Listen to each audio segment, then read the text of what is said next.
use this. The microphone is not working. Please use Okay. this. We can go? Okay. Good morning, everybody. After 2 years of, almost 2 years of pandemic, we can see the effects on the world, and we are interested in the effects of the MENA regions.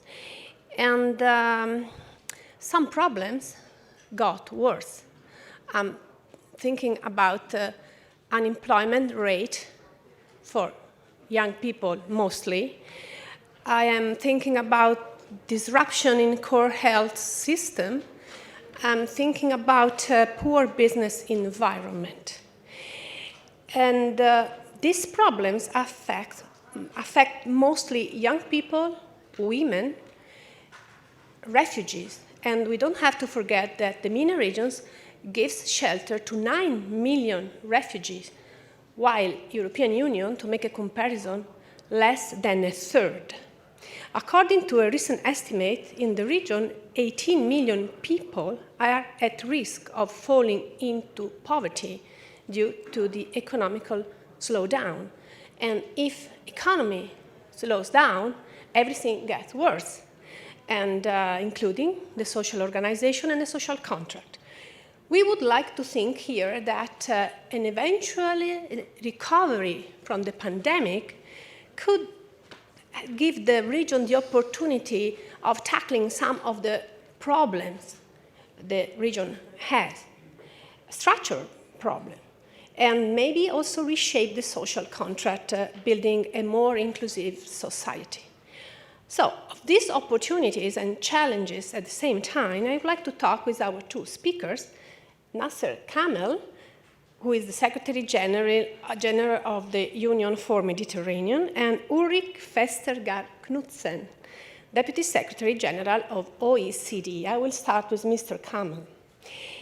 Your organization brings together the countries of European Union and Southern and Eastern Mediterranean, and we saw that many MENA countries underwent all sorts of turmoils in these last 10 years, war, revolution, economic disruption, sometimes economic disaster, and pandemic made things worse. So I would like to ask you, how can your organization, which is fostering dialogue and linking countries, can answer to this situation, can help this region to face these challenges? Because this pandemic made the need of reform even greater. Well, thank you very much for a very important question. And I do fully agree with you that this region has faced so many challenges in the last 10 years. And then we had the pandemic with its ripple effect on the region. I mean, globally, we know that 8.7% have lost their jobs, globally speaking. We live in a region, when I talk about the Southern Mediterranean region, where 40% are unemployed, where 1 out of 10 is not either in employment or education or any other training, where 70% of the workforce is working in the informal economy. All of this has compounded to a certain degree the socio-economic challenge the region is facing. The answer is actually multiple-fold. One is, of course, deeper integration between the north of the Mediterranean and the south of the Mediterranean, because this region is facing the same challenge. We have a galloping demography in the south, a declining demography in the north. We have migration, which is becoming a very sensitive issue in the north. We have Europe's place in the world being questioned by the rising power of China, India, and that of North America. And I think the fate of the region, of the southern neighborhood and the EU, is in deeper economic integration, investment, and complementarity. And in trying, during the recovery from the pandemic, in building back, as we say, better. And by better, greener, bluer, capitalizing on the new energy transition to create a new form of economic activity, and dealing also with the digital divide between the North and the South. So regional integration, co-investment, solidarity, and of course, focusing on women and youth, because they are the driver of more growth in the future, and they are the most vulnerable, disadvantaged category of our society today. Yes, I would like to focus a little bit more about young people, because it is true, Europe is a continent getting old. And in the MENA region, the young population is the majority. I saw that in the 21% of population in the EU is over 65. In the MENA region is just 5%.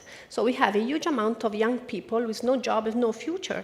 Yes. And I think that really the European Union should look at this youth not as a threat, the menace, but as an opportunity. Do you think that that could happen? And also, how can your organization help the education? Because we know that education is almost all. In economics, as in so many other things, size matters. And the EU, to be able to hold its position in today's world, as I said, needs to further integrate with the Southern Mediterranean. The pandemic has showed the vulnerability of the value chain system that we have today. And we have seen the limitation of being dependent on value chain extending thousands of miles all the way to Southeast Asia and other regions of the world. My answer to this demographic challenge, to the challenge to globalization that we have faced during the pandemic, is by more what we call today inshoring or proximization, meaning that Europe has to look to the Southern Mediterranean as a platform for production of what is not being produced in Europe, instead of looking to China and further away. Mm-hmm. By more economically integrating the southern neighborhood, you would be able to deal, one, with the issue of demographic imbalance that you just mentioned. You will be able to deal with the issue of a diminishing weight of Europe in today's world economy, and you will be able to deal with the root causes of the migration issue and also the underlying political tension in the region that are, to a large extent, related to the economic condition, not to mention, of course, the climate challenge we're facing today.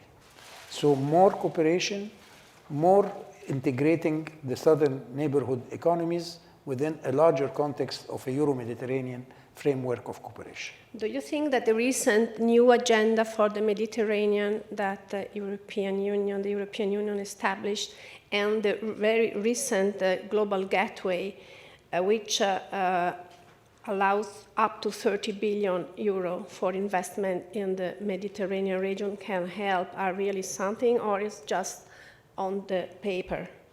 No, I'd have to commend the Commission for coming up with the Southern Neighborhood New Strategy for two reasons. One, it's the first time that this strategy is solely designed for the Southern Mediterranean.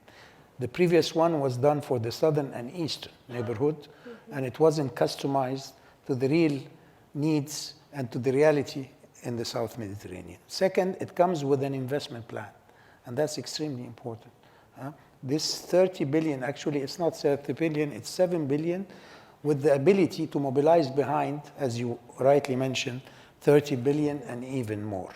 So for this, I feel that this time around it is more targeted, more suited, and more taking into consideration the reality on the ground. Is it enough? My answer is no. Because the region needs at least 150 billion US dollars, I'm talking in dollars, sorry, not in euros, to invest in. It's almost the same these days. It's almost the same these days, the dollar and the euro. Okay. In investing in infrastructure and in the green transition. So it will take also some heavy lifting from the countries of the region, because of course they have to do their bit, but some investment from the north. If Europe wants to respect and fulfill its promise of carbon neutrality by 2030, of zero net emission by 2050, I don't see any other way but investing in renewable in the southern Mediterranean. I mean, some studies are showing that solar power alone in the southern Mediterranean could provide the whole of the Euro-Mediterranean region with 10 times their actual consumption of power. So green transition is one of those answers. Co-investment is one of those answers. The new agenda for the southern neighborhood is also part of the answer. The engagement of countries like Italy, France, Spain, Germany in investing in green hydrogen, in solar power, in renewable in general, and bridging the digital divide between the south and the north, and preparing the region for the new jobs. We all know that 40% of today's job will be irrelevant in the next 15 to 20 years. Disruptive technology has had an impact. So we need to prepare the region to deal with the new economy, with the fourth industrial revolution, and that will give the region the possibility to grow together and to lower the level of tension and political instability. Well, Mr. Kamal gave us a full panel, a full option of problems and also challenges. And so I would like to ask you, Mr. Knudsen, is your organization, which some of the richest countries in the world, only two of the MENA area, Israel and Turkey, how can your organization help this region to not only develop, but also avoiding corruption, because sometimes with money, corruption thrives, and to create opportunity which goes to the people, not only to the power? Well, let me say, first of all, there's a macro, meta, if you like, top-down approach to this, and I very much agree with Nasser, what he said about that, and then there's a bottom-up approach that's very much related to trust. But first, the meta, the mega trend level here, I totally agree with Nasser that with geopolitical change, green and digital transformation, and across the Mediterranean we have migration challenges, and we have declining populations in the north and increasing populations in the south. There's absolutely no doubt that this macro environment, it calls for more cooperation across the Mediterranean. It calls for more cooperation between the EU and the MENA region. It calls for more OECD engagement, my organization, with the MENA region. And that's why we're working closely together, not only on stage, but actually also off stage, Nasser and I, to try to achieve that. But there's also a bottom-up aspect here. 10 years ago, we had a financial crisis. We had the uprisings in the Arab world. I think both of them impacted trust in government tremendously. We're not doing that well in OECD countries. We have about 51% of our population saying that they have trust in government. But in the MENA region, that figure is as low as 34%. It hasn't really recovered since the Arab uprisings. That's one big obstacle to what you ask about on engaging civil society, on engaging people in the future of their countries. 87%, that's a high figure, right? 87% of people across the MENA region consider that corruption with governments is rampant. So trust and anti-corruption efforts are really, really important. There is something to build on. In Tunisia, for example, 59% of Tunisians reported that they considered that citizens could actually make a difference in fighting corruption. So the outlook may not be too good, but there is optimism. So there is sort of a fertile ground for improving this situation. Transparency, integrity in the public sector to engage citizens, and also civil society, we think at the OECD are very, very important in tackling some of these issues. And you asked specifically what the OECD could do, and I think there are three three important elements in this regard. I'm going to be a little bit more specific now. First, we are an international standard setting body. That is a big part of what we do. We have developed a so-called standard. It's called a recommendation on public integrity. And we believe that could actually help globally, leveling the playing field, but also provide in MENA a blueprint for a public integrity strategy. We're working with Morocco for that, for example. So that's one on public integrity. But then we also, secondly, do regional comparative assessments. And here we work together with NASA and his team, the Union for the Mediterranean, for partnering on recent report that actually provides a lot of recommendations on how the regional integration in the region can be strengthened. This is not only about cooperating between Europe and the Mediterranean, it's also inside the MENA region. And then lastly, I would like to mention a MENA OECD initiative on governance and competitiveness for development, because if we don't get good governance, if we don't get the right competitiveness tools, it'll be difficult to foster that inclusive growth that we're looking for. We want growth, but we also want it to be inclusive. We want to address, as NASA said, the digital divides and other divides. We want to increase improve the situation for the vulnerable groups that you mentioned in the beginning, Enrique, the women, youth, the vulnerable, the refugees. So growth has to be there, but it has to be inclusive, sustainable, and balanced. I will go back to the migrants issue later, but you mentioned the digital divide, and I was quite impressed because the MENA region has one of the highest connected population in the world, which is quite a lot, 72%, when the world average is 57%. The EU is 84%, so 72 is quite a lot. So I think, and maybe it's a question for you both, this is probably, of course, because we saw that it's a young region, a lot of young people, but gives also to the region a great opportunity because the digital transformation can be easier in a place where 72% is connected. So I would like to ask, what are your organization doing to exploit this, which is an advantage, and also to Mr. Knudsen, if OECD had project to push this? Well, yes, the number of people connecting in the region is quite high compared to other regions in the world. Of course, not compared to Europe, but compared to other regions. But the reality on the ground, when it comes to the economic activity, only 8% of small and medium-sized enterprise are online in terms of marketing, sales, and reaching out to their customer or even to their providers. Only 2% of retail in our region, I'm talking about the South, have a digital footprint.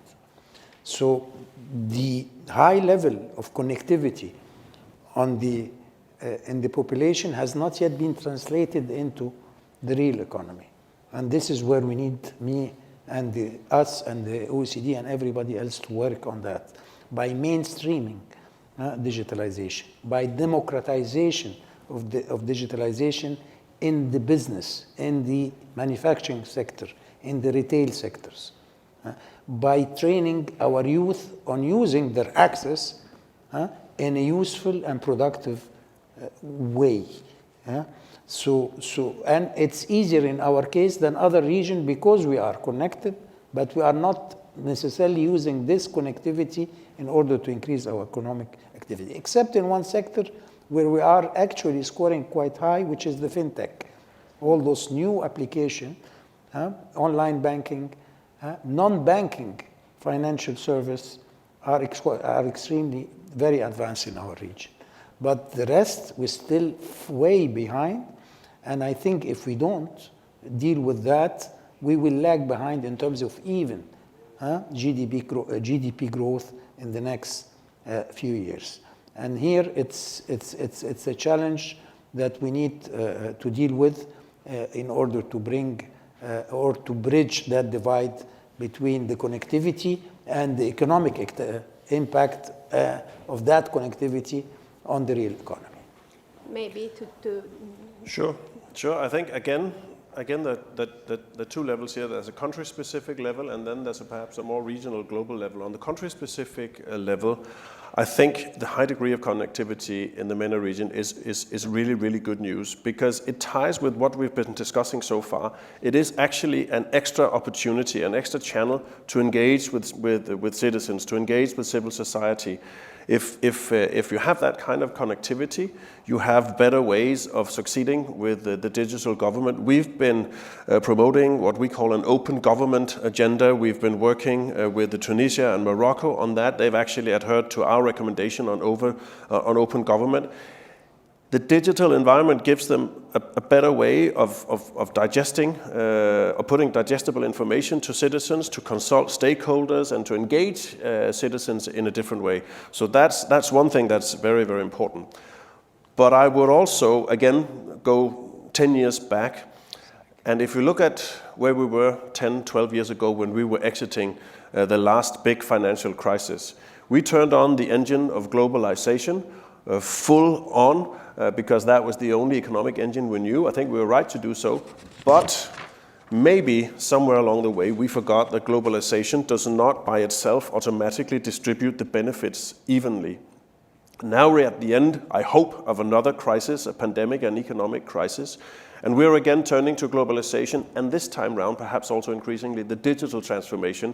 Those are the two global economic engines we know. And I think we're right in doing that. But there are some similarities here between the globalization engine and the digitalization engine. They're both enormous, enormous generators of growth, but none of them make sure that these benefits are distributed evenly. I think we have now learned the lesson from the financial crisis. I think we're now fully aware that globalization and economic growth has to be inclusive, sustainable, green, and so on. What I'm afraid is that we're going to repeat the mistake of the last decade in a different way, namely when we look at the digital transformation. Because the big risk this time is not the uneven distribution of benefits from globalization, but the uneven distribution of benefits from the digital transformation. Nasser, you already addressed it. But if we're opening up a digital divide across regions, but also internally in countries, but also across genders and places and so on, I think we're setting ourselves up for a new socio-economic disaster is maybe a big word, but new socio-economic problems. And then you will invite us to a panel here in Rome 10 years down the line and ask us what went wrong with the digital transformation. So I think we have a chance now. I know it's so popular and banal to talk about building back better, but maybe connecting better this time. So I think there's a tremendous opportunity there for the MENA region, because you're right, they're already much more connected than other parts of the world. So there is every opportunity now to tap into that and make sure that the MENA region is also going to experience a digital transformation that will not only benefit the economies, but also mean a more active engagement with citizens. That could then again drive some of the factors I said in the beginning. That actually could drive more trust, less corruption, more transparency. We've actually seen already in the MENA region during the pandemic, digitalization at breakneck speeds. We've seen teleworking, we've seen tele-education, just take off like never before. So I think this is actually an area to be mindful of, but it's also an area that can give cause for great optimism for the region. I know that unfortunately you have to leave a little bit earlier, so I want to ask you, listening to Mr. Knudsen, he said that we have to learn from the mistakes of the past. Mr. Kamel, you are a diplomat. You have been dealing with Europe and Mediterranean relationship for the last 3 decades. So I will ask you, really, there is some lesson to learn from the past, because diplomacy failed in so often. We saw wars, revolution, disruption, and probably we can do better. And saying we, I mean organizations like yours, like OECD, and even the European Union. Do you think this is the case? Well, diplomacy has a tendency historically to focus on hotspots, on crises, and not to deal with the root causes that lead to those crises. Especially in the last 10 years that you rightly mentioned, the region has going through lots of challenges, internal conflicts, civil wars, and other challenges. In my view, we need to be more focusing as diplomats, as governments, on dealing with the root causes. This is a region that is facing, as I said in the beginning, some common challenges. We are warming 20%. When I say we, I mean the Euro-Mediterranean region. We are warming 20% faster than the rest of the world. We have 7 out of the 10 cities that will be most affected by climate action or by climate change are Mediterranean cities. I mean, Guterres mentioned, and Boris Johnson mentioned by name a couple of cities in the Mediterranean that could stop to exist if we don't take the right mitigation and adaptation measures. So, as a diplomat who has served 30 years in Europe, representing a southern Mediterranean country, which is Egypt, my advice is exactly what I said in the beginning. Europe and the southern Mediterranean need to invest on integrating better their economies, on working on the vulnerability, on the weakness to make them generator of growth, working on this demographic divide to tap into the potential of this working force that is ready, able. Let's not forget that the southern Mediterranean region has one of the highest education rates in developing countries of the world. The cost of labor in our region is extremely competitive compared to Southeast Asia. As I said before, supply chains have proved long supply chains have proved their limitations. So let's bring more investment within the larger Euro-Mediterranean region. The digital divide, let's train our youth to deal with the new jobs, what we call today the job of the future, those who are more compatible with the fourth industrial revolution. The platform economy, what I call it, the platform economy. Let's train our youth in ICT not to be able to Instagram and tweet, but to be able to sell and buy and produce and communicate better to further their business and to grow their business into the next stage. Let's try, and this is exactly what OECD and the UFM is doing, advocate with our government on a long-term approach. Instead of focusing on today's hotspots, let's prevent tomorrow's hotspots by being preventive, inventive, and by investing in the future. Thank you, Mr. Kamal. I can leave? Yeah, I think, let me see, if you don't want to miss your plane, I think you have to. Okay. Thank you very much. Thank I'm sorry you. for...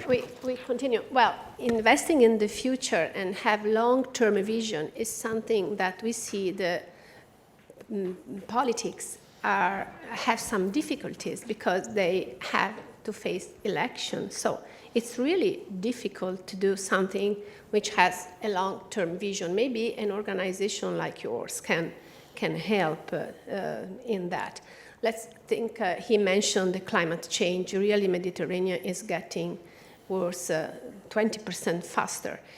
And green transition needs money, but I remember that our Prime Minister Draghi in Glasgow and also Prime Minister Johnson said that the money is not the problem because money is there, can be found, but the problem is to spend it in the right way and quickly. So I want to ask you, from this point of view, to tackle the climate change, to fight the climate change and invest in the renewable energy, which the MENA region could be perfect for that. Your organization has some project to deal with this. I think it was interesting yesterday, really, to participate in a panel. I was on this stage, or maybe it was another stage, with 4 or 5 representatives of youth, and to see their sense of urgency. These were also representatives from the MENA region. Gave me a lot of optimism, because you're right. The MENA region has already seen more dire consequences from climate change so far than many other regions. So I think you're right that the engagement of the young generation is important, but of course also the engagement of our generation. I agree with Draghi that you can't just say that it's an issue of money, and even if it wasn't, even if it were an issue of money. We often forget to talk about the cost of inaction. There are several, estimates that show somewhere between 10 and 30% cost to GDP if we don't do anything about climate change. So even if you want to look at this through the economic prism, long term, it's actually going to be more costly not to do anything about it than to do something about it. Although it's true that in the short run, this will be a burden on budgets. Let's be quite clear about that. For the MENA region, I think this is also about diversification.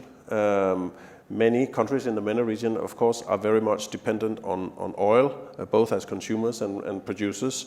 And when you see a drop in oil prices for the producers, that is, of course, not exactly conducive to resilience. So I think a case can be made here that if you really embrace both the green transition and the digital transition, you will actually also be making your countries more resilient, both in economic, social, and environmental ways. But do your organization support some specific project? We have several projects in the region around this, both on the green and the digital. And we'd be happy to work with the countries to do even more. Let's go back to COVID. Of course, we saw in these almost 2 years of pandemic that the pandemic can't be solved in one part of the world, let's say the richest part of the world. This Omicron variant shows us that either we save the entire world or we are not safe. But I don't think that we are doing better, because the first reaction to the Omicron was to shut the flights, and this proves to be ineffective and also injustice towards South Africa.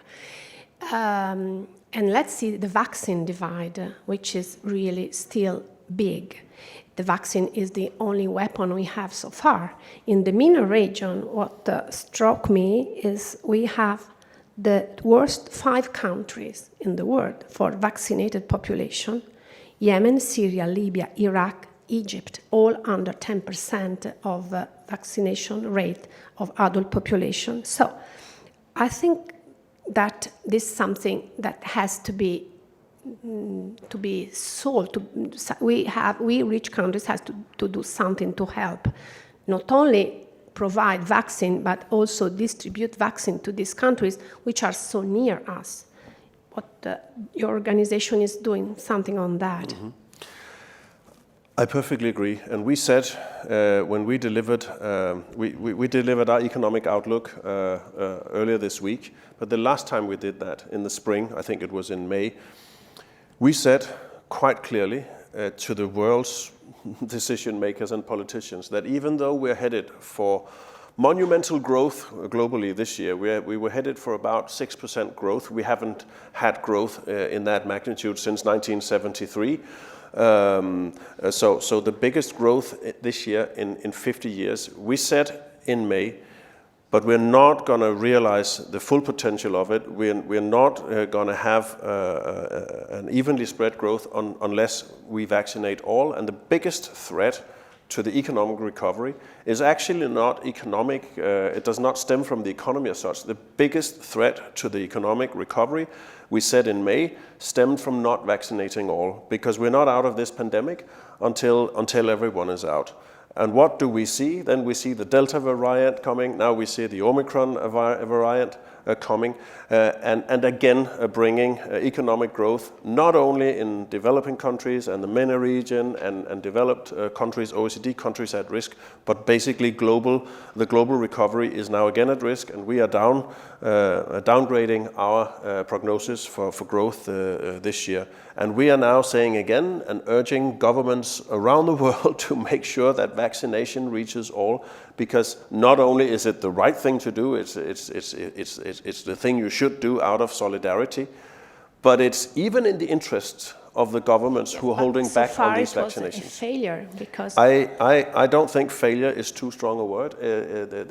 We have seen a failure of solidarity during this pandemic. There's no doubt about that, and we are now seeing the results of that with a new variant, rampaging across the world. we are running out of time, unfortunately. I heard some, in what you were previously saying, some hint of optimism in the situation. I am personally, but my opinion doesn't count, not optimist at all. So I want you to convince me why you think that there is optimism, since we are not learning from our mistakes. I'm not an optimist either, but so it's difficult for me to provide optimism. But I do think that there are also a few positive lessons from the pandemic. One is that we actually did change our behavior, which is what we need to do also in the climate change crisis.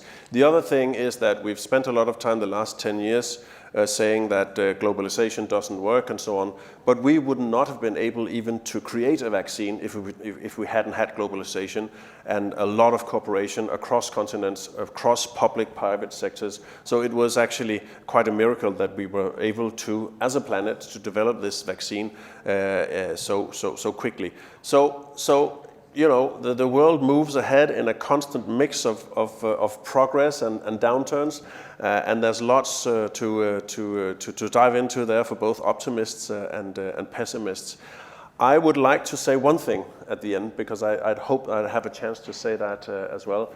We also need to make sure that we engage women, both in the MENA region and in the globe. We're not going to get a full live up to the full potential of what we can do in this recovery if we don't, bring in also the entire population. And both in OECD countries and in the MENA region, we are only progressing way too slowly on that.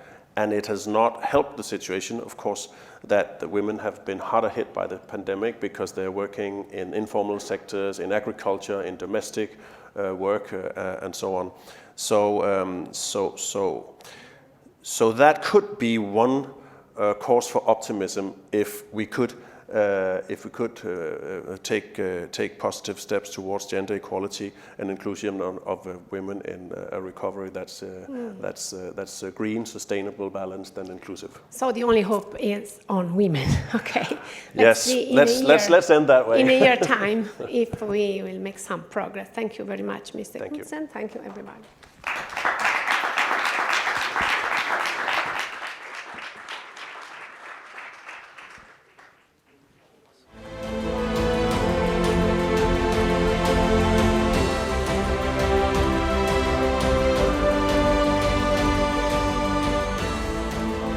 Ladies and gentlemen, we remind you that next session starts at 12:30. Thank you.